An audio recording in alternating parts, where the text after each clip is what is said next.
shine, Jesus, shine, Jesus, shine, Jesus. Let them know who you are, shining in the light of your soul, and yes, you'll see. Rain, Jesus, rise, Jesus. To my YouTube channel. This is Eileen and I'm happy to be back. Today, since it's Saturday, it is our Bible day. We are going to read verses in the Bible and me and my boys are going to share it with you guys. So I hope you will learn something from today's video. Here we go. Injustice in the world. In addition, I have also noticed that in this world you find wickedness where justice and right ought to be. I told myself, God is going to judge the righteous and the evil alike because everything, every action will happen at its own set time. I decided that God is testing us to show us that we are no better than animals. After all, the same fate awaits human beings and animals alike. One dies just like the other. They are the same kind of creature. A human being is no better off than an animal because life has no meaning for either. They are both going to the same place, the dust. They both came from it. They will both go back to it. How can anyone be sure that the human spirit goes upward while an animal spirit goes down into the ground? So I realized then that the best thing we can do is enjoy what we have worked for. There is nothing else we can do.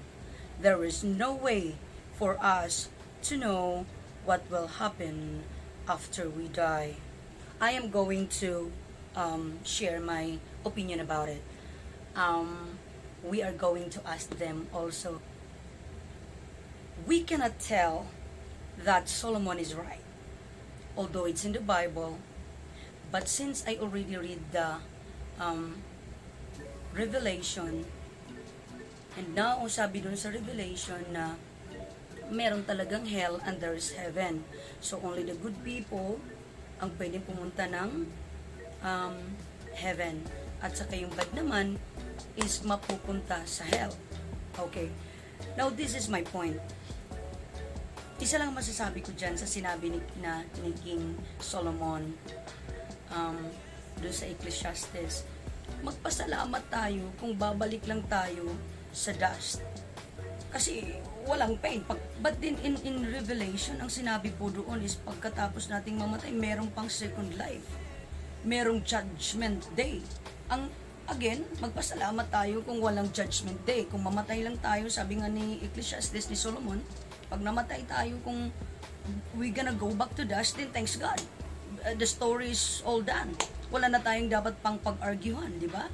We don't have to argue anymore kasi wala na, mamamatay. Pag namatay pala, go back to dust na lang. Although, talaga, meron ako nabasa sa Bible, hindi ko lang ma-recall na kung ano yung verses na yon, kung saan yon, basta sabi, what comes from the earth will go back to the earth. Okay, ulitin ko ulit. What comes from the earth ay babalik din sa earth. So anything na na-produce ng earth ay dito lang talaga sa earth. Hindi siya pwedeng pumunta dun sa taas. Kasi everything that comes from the earth belongs to the earth. Pero sabi niya, wala daw guarantee na kung pupunta talaga tayo sa langit o sa impyerno. So, yun ang pagkasabi niya. But then, thank God, kung halimbawa man na mapunta tayo sa dust lang. Diba? So, now, with me is my two boys. Hingan natin ng opinion si Lance at saka si Clyde. So, yun lang po muna. Yun lang ang masasabi ko.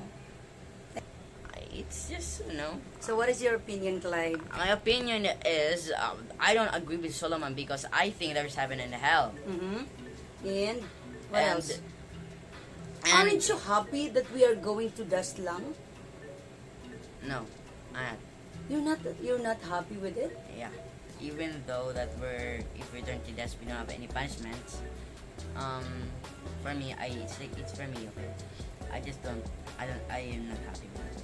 Because Because what's the point of you will die, right? And you're going to go back to dust. So what's the point of living for me, I guess? di ko pa rin maintindihan yung point mo. What's the point of living if we're gonna go back to dust? Yeah. Because you want to go to hell. Do you think na hindi ka ba masaya na sinabi ni Solomon na na we're gonna go back to dust lang? At hindi tayo pupunta sa hell kasi pag binasihan natin ng Revelation, meron siyang heaven and Yeah. hell. There's heaven and hell. So ngayon ayaw mo nun? I'm not. It's my opinion, but Na yung opinion mo is naninindigan ka talaga na merong heaven and hell. So do you think where are you? I'm not wise, okay? So maybe I'm wrong or maybe I'm right. I still don't know, okay? Because God created us. So it's God's plan to make So us. whatever it is, For whatever it is, it's permitted by God. so you don't care if we're gonna go back to ash or we're gonna Go to hell or heaven. go to hell or heaven. So that's your opinion. So whatever it is, bring it on. Parang ganon. Yeah. Okay. So thank you very much for your opinion, Clyde.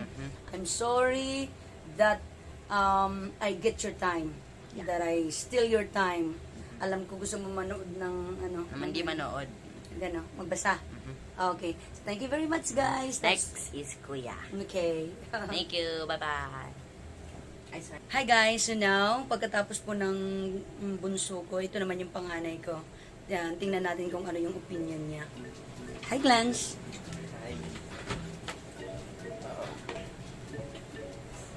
Hi guys, grabe yung filter mo. Becky. Hi guys, Guwapo mo dyan na ka.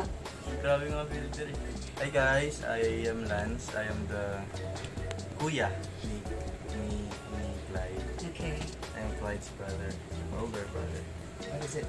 So ano yung tungkol sa ano? Solomon's. Ano yung opinion mo dun kay Solomon na sinabi niya na tayo na babalik daw tayong lahat sa dust? So what is your opinion?